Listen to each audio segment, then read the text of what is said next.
banyak DM, reply, komen dari teman-teman follower, teman-teman di Twitter, Instagram gitu yang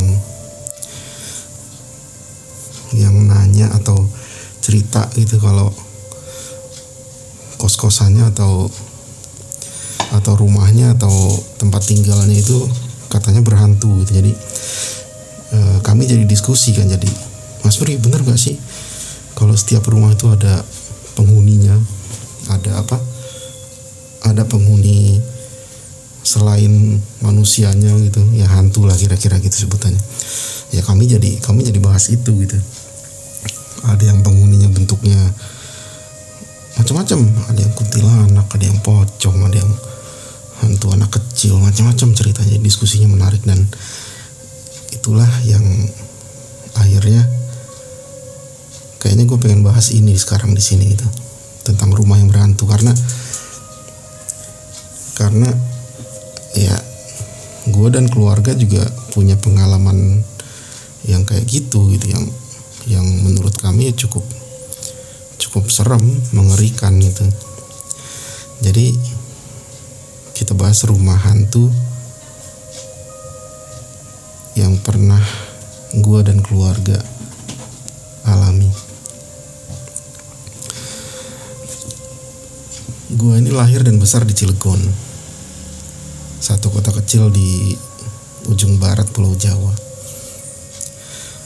Lahir di situ, besar di situ, sampai akhirnya singkat kata orang tua beli rumah di daerah namanya Pondok Cilegon Indah, perumahan Pondok Cilegon Indah. Pondok Cilegon Indah ini singkat aja ya, PCI namanya. PCI ini dibangun sekitar tahun 80-an kalau nggak salah, 80-an. Tapi orang tua gue itu beli rumah di PCI itu sekitar tahun 90-an, waktu gue SD waktu itu, tahun 90-an. Dan rumah ini dibeli bukan untuk dihuni, jadi ya entahlah untuk investasi atau apalah waktu itu orang tua gue, tujuannya nggak tahu. Yang pasti mereka beli ini rumah, masih ada sekarang rumahnya, sekarang masih ditinggalin sampai sekarang sama orang tua gue di situ. Dan waktu itu tahun 90-an perumahan ini masih sedikit jumlah rumahnya, nggak sebanyak sekarang. Kalau sekarang kan sampai ke belakang situ besar kan. Pondok Cilegon Indah itu jadinya besar sekarang. Kalau dulu nggak. Jadi ketika orang tua gue beli rumah di situ, yang paling jauh tuh masih blok C, jadi masih blok A, B, C. Nah orang tua gue tuh beli di rumah yang di blok C ini paling ujung, rumah besar. Jadi harusnya itu dua rumah, dua kapling, cuma dijadi satu, jadinya besar kan itu rumah gitu. Rumahnya bertingkat pula, halaman luas, cukup besar rumah. Di bawah tuh ada 3 kamar, di atas ada 2, jadi ada 5 kamar. Dan ya itulah, cukup besar rumahnya. Rumah bertingkat, ada 5 kamar. Awalnya 5 kamar, sekarang jadi 3 direnovasi sana sini, akhirnya jadi hanya tinggal 3 kamar. Ada 2 kamar mandi, yang satu kamar mandi itu di dalam satu kamar utama, jadi ada 1 kamar mandi di dalam kamar. Waktu gue SD waktu itu, yang gue lihat ya emang rumah besar, bagus. Kami jarang menginap di sana, tapi furnitur ada, TV ada, tempat tidur ada, segala macam ada lengkap. Kami jarang tinggal di sana, jadi paling Sabtu Minggu atau hari libur itu kami baru nginap sana gitu. Selebihnya di rumah yang di Ramanuju, di rumah pertama.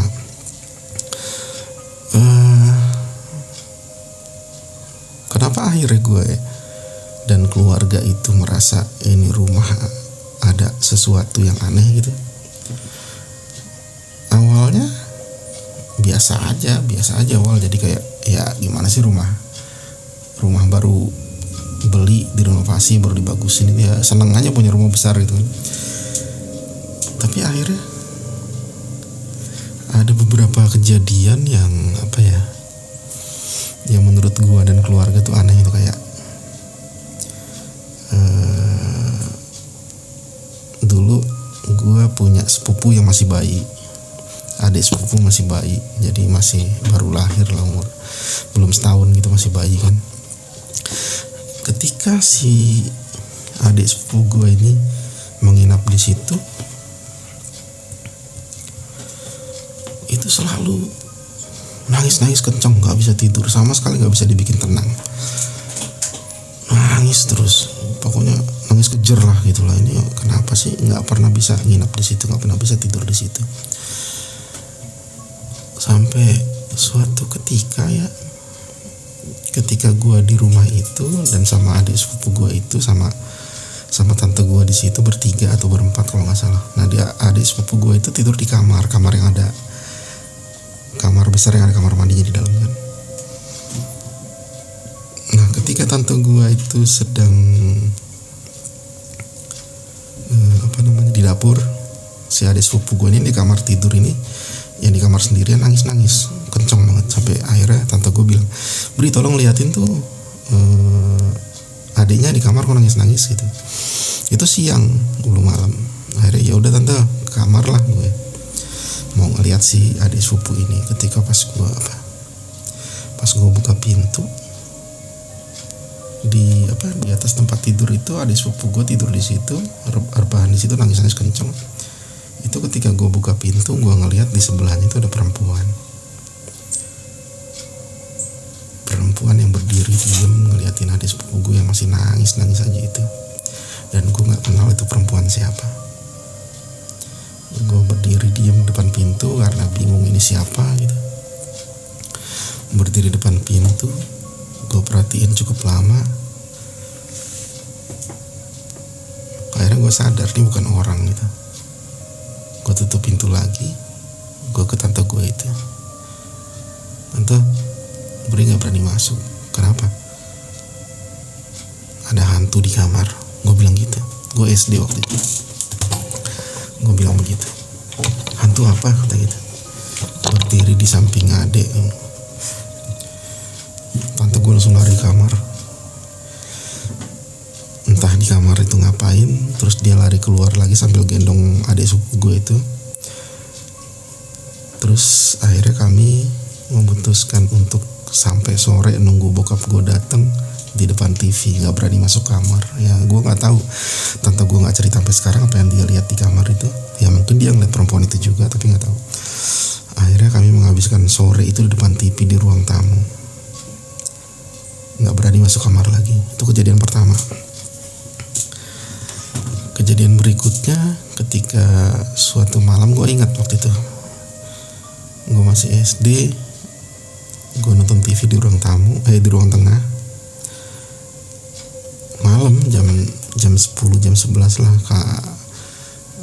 orang tua di kamar, kakak gue di kamar, gue depan di rumah pondok di PCI ini. Gue lagi nonton TV di ruang tengah, lampu gue matiin. Jadi kalau dari ruang tengah itu dari ruang tengah itu di sebelah kanan tuh ada tangga yang menuju lantai 2 kan, tangga yang menuju atas. Nah itu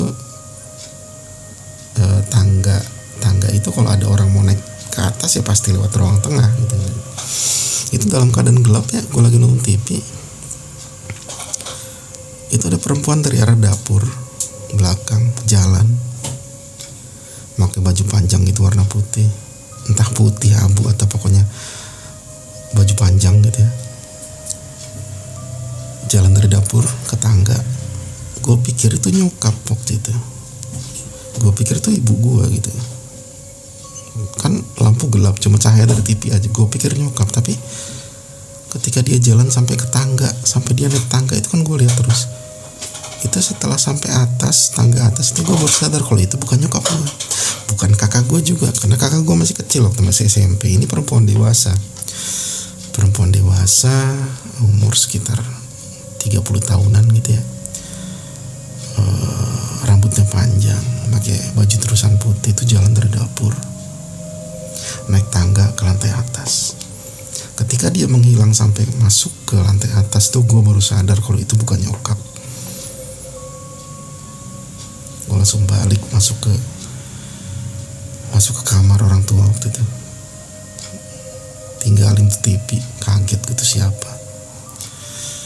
Sampai ya udah akhirnya gue ceritakan, kata nyokap gue, ya udahlah, apa, biarin aja lah, namanya makhluk gitu kan, emang mungkin tinggal di rumah ini duluan daripada kita gitu. Sampai puncaknya ketika ini siang-siang loh, jadi kejadian siang hari, sama gue juga waktu itu nonton TV siang-siang sampai gue ketiduran depan TV siang, hari Minggu atau Sabtu gitu. Gue tiduran depan TV. Sekali lagi ya, ini kejadian waktu gue SD. Gue tidur depan TV dan akhirnya gue kayak sadar gitu, kalau kita tidur dan ada yang memperhatikan tuh kan kerasa ya, jadi kayak ada yang ngeliatin lagi tidur kan kerasa ya. Akhirnya dalam mata masih terpejam tuh gue mikir, kok kayak ada yang ngeliatin gitu.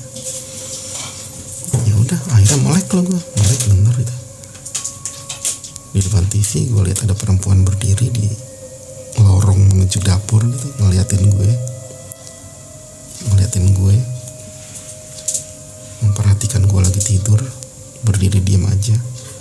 Sampai akhirnya pelan-pelan palanya miring, dia tersenyum ngeliatin gue. Itu langsung gue lari ke ruang tamu, keluar rumah dari pintu depan itu. Gue melari ke tetangga itu ya, karena ngeliat perempuan itu diem ngeliatin gue, sampai gue lari keluar rumah tuh dia masih ngeliatin. Nah, sampai akhirnya nyokap gue tuh mikir, minta istilahnya mau selamatan lah gitu ya. Jadi nyokap gue itu mengundang ustadz, Pak Kiai itu, namanya Ustadz Aseh, Pak Aseh kami nyebutnya, almarhum Aseh sekarang udah meninggal ya. Untuk datang ke rumah, maksudnya kalau bisa diusir lah gitu, soalnya udah mulai taraf mengganggu gitu. Ya sudahlah, akhirnya Pak Aseh dengan kemampuan batinnya gitu, menerawang, meriksa seluruh rumah, sudut rumah, didoain selamatan segala macam. Akhirnya ada kesimpulan, Pak Aseh bilang gini, iya ini penghuninya perempuan, katanya hantunya perempuan, dan kami sudah berkomunikasi, kata Pak Aseh. Jadi si hantu perempuan ini bilang kalau dia nggak mau diusir, dia nggak mau pergi dari rumah itu karena ya emang itu rumahnya gitu. Ya sudah, akhirnya dia berjanji kan nggak akan ganggu lagi dan nggak akan penampakan lagi. Dia berjanji itu. Jadi tapi tolong jangan diusir, katanya. Saya mau tetap tinggal di sini. Ya sudah, tapi jangan ganggu ya. Iya. Udah, akhirnya setelah itu berkurang lah gangguan beliau ini, gangguan hantu perempuan ini. Ya nggak tahu ya, karena gue kuliah kan akhirnya nggak tinggal di situ lagi, dan gue nggak tahu, nggak pernah nginep di situ lagi gitu. Banyak, jadi kayak waktu gue kuliah juga teman-teman dari Bandung juga pernah nginep di rumah itu, dan beberapa teman ngelihat katanya masih ada itu hantu perempuan masih ada waktu gue kuliah itu. Terus ya sampai sekarang rumah itu masih ditempatin sama orang tua di situ, sama ponakan gue, dulunya tinggal di situ. Kejadiannya terakhir di rumah itu, kejadian terakhir itu baru minggu yang lalu. Jadi ponakan gue cerita, si Ager deh, Om, waktu lagi main game nih di toilet rumah, toilet kamar yang di dalam. Jadi main game PUBG itu, akhirnya waktu Ager main game nih, ada teman yang bilang, Ger, kok lu mainnya sama siapa sih, sama adik lu yang cewek ya? Enggak, sendirian, katanya. Di mana? Kamar mandi. Kok ada suara cewek, katanya. Suara ceweknya ngapain? Ketawa-tawa, katanya. Ya serius lu? Iya. Jadi ketika si Ager main game ini, kata temannya itu kayak ada yang di sebelah Ager tuh kayak ada yang ikut ketawa-tawa gitu, ikut ngomong, dan perempuan gitu. Itu kejadian terakhir ya. gue ketawa-tawa aja ya, biarin aja sih Gir, orang tinggal di situ juga. Si Agir ketakutan. Jadi ya gitu, itu rumah masih ada sampai sekarang dan hantunya masih ada sampai sekarang. Itu gue dan keluarga emang nggak pernah kurang setuju kalau ada misalnya rumah berhantu atau rumah berpenghuni gitu, dan itu hantunya mau diusir. Itu gue agak kurang setuju karena apa ya, karena ya mungkin mereka tinggal di situ lebih dulu dari kita kan, dari penghuni manusia gitu. Kalau sekedar penampakan ya menurut gue masih wajar lah gitu, karena ya mungkin pada saat itu frekuensi kita emang lagi tabrakan dan dia ngeliat kita ngeliat dia, ya sudahlah, cuma sebatas itu doang. Jadi nggak perlu diusir lah, kasihan gitu. Jadi kesimpulannya ya gitu, kalau menurut gua rumah hantu, bangunan berhantu itu bener ada ya, karena gua ngerasain sendiri rumah berhantu